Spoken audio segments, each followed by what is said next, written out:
Eigindlegar rannsóknir. Ég heiti Helena Sigurðardóttir og er grunnskólakennari í MA-námi.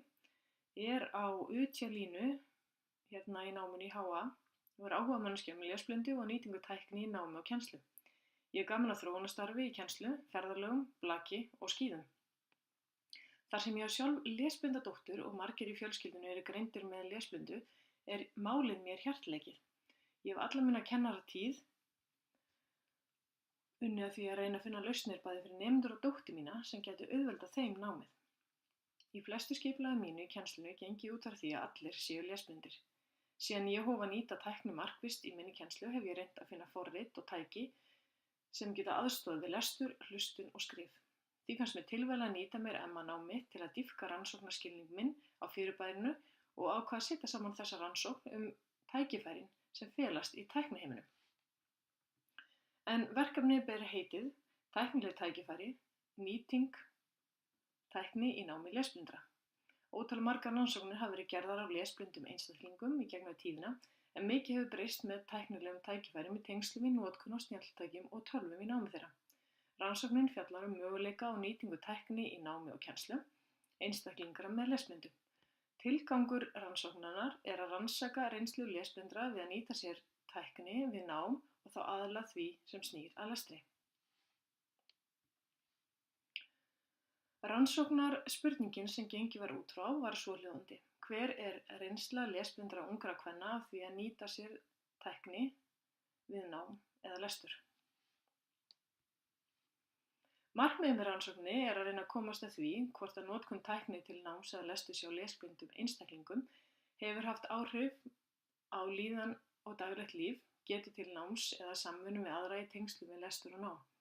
Reynt var að komast að því hvað það er raunverulega sem styður lesblinda einstaklinga við nám og lestur í því námsumhverfi sem íslenskt skólakerfi býður upp á.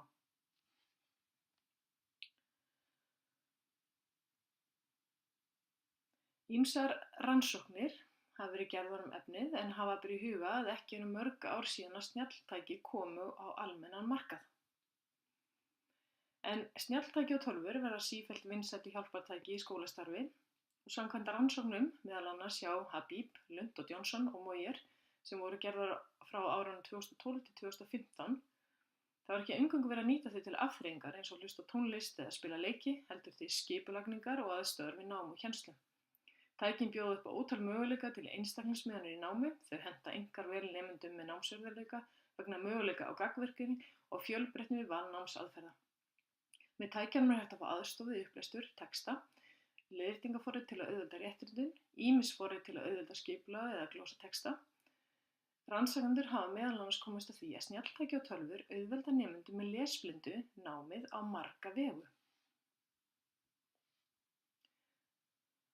Rannsóknaraðferðin til að svara rannsóknarspurningunni var valin fyrirbærafræðileg aðferð sem kennd er við Vancouver-skólann. Samkvæmt þeirri aðferð fer fram fyrirbærafræðileg rannsóknarvinna þar sem gengið er út frá upplifun og skilningi einstaklingsins. Aðferðir skólans eru nýttar til að öðlast dýpri skilning á mannlegum fyrirbærum. Rannsóknirnar voru unnar út frá ákveðnum ferli sem innihélt 12 meginþrep. Hvert þrep gegnir ákveðnu hlutverki í heildarmyndinni. Líkt og grunnhugmyndir fyrirbærafræðinnar segja til ganga rannsóknir út frá þeim einstaklingi sem tekur þátt hverju sinni. Reynsla einstaklinganna og upplifun var meginþátturinn sem unnið var út frá við gerð rannsóknarinnar. Rannsóknarspurningin sem lögð var fyrir meðrannsakendur var svohljóðandi: Hver er reynsla þín af því að nýta þér tækni við nám eða lestur? Meðrannsakendurnir voru 3 ungar konur sem allar eru greindar með lesblindu. Þær voru valdar með tilgangsúrtaki. Allar hafa ákveðna reynslu af íslensku menntakerfi, bæði á jákvæðan og neikvæðan máta. Konurnar hafa allar náð að tileinka sér notkun tækni í sínu daglega lífi en mismunandi er hvernig sú þekking hefur myndast. Tekið var 1 viðtal við hverja konu og þau greind samkvæmt aðferðum Vancouver-skólans. Hérna má sjá hvernig líkleg þemu munu líta út. Ef við skoðum hringinn þá sjáum við hérna hefst þetta með upplifunni og þeim er skipt í þrennt og hver meðrannsakandi á sem sagt hver sinn lit. Og ef við skoðum hérna fyrsta að þá sjáum við upplifunina og það er þessi gekk erfiðlega að læra að lesa, það var vandræðalegt, pirringur, þurfti aðstoð, myndaðist kvíði og ýmislegt. Reynslu á nýtingu tækni það er ótrúlega samhljómur þar. Það eru allar að nýta sér hljóðbókasafnið, þær hlusta, nota villuleita forrit, snjallsíma og tölvur til þess að aðstoða sig. Og upphafið á nýtingu tækninni er svolítið misjafnt. Það eru stundum alveg foreldrar, kennarar eða bara byrja bara sjálf og allar hafa þær prófað töluvert sjálfar. Síðan þær komu hvort að tillit sé tekið til notkunar tækni í þeirra skólastarfi, að þá er það svolítið að misjafnt hvort að tekið er tillit til þess. Og það er algjörlega einstaklingsbundið. Allt frá því að það sé ekki tillit tekið til þess og í það að sé mikið tillit tekið til þess að það sé að nýta sér tækni.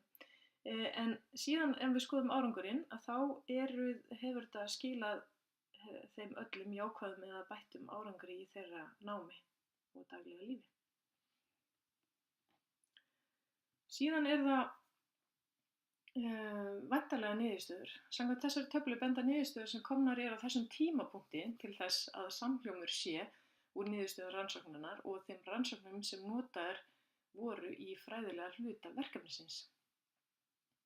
Og þið sjá hérna að konurnar í rannsókninni, þær nýta sér leitavélar, hafa tekið framförum, nefna að þær þurfa allar að lesa yfir, hafa allar upplifað notkun snjalltækja í samvinnu auðveldar samskipti og geti til náms og þær upplifað kost við að nota hljóð- og rafbækur og allar hafa verið hikandi í að handskrifa texta á einhverjum augnablikum í lífi sínu. Hvaða ályktun drögum við út frá þessu? Vonast er til að niðurstöður rannsóknarinnar bendi til þess að með því að nýta snjalltæki til stuðnings við nám lesblindra einstaklinga öðlist þeir frekari hæfni og auki sjálfstæði við sitt nám. Ávinningunin er sá að einstaklingar með lesblindu þyrftu þá síður sérkennslu í námi og starfi. Þessi aukna færni myndi skila skólakerfinu sjálfstæðari nemendur með sterkari sjálfsmynd og þar með spara kostnað við til dæmis sérkennslu. Spurningar vakna hvernig nám lesblindra einstaklinga er skipulagt í íslensku skólakerfi. Er til lausnir við vandamálinu? Ég er með nokkrar í huga en læt að bíða þar til nákvæmari niðurstöður liggja fyrir. En gott væri fyrir mig að fá athugasemdir við verkefni sem ég geti notað við frekari úrvinnslu og greiningar á niðurstöðum. Annars bara takk fyrir mig.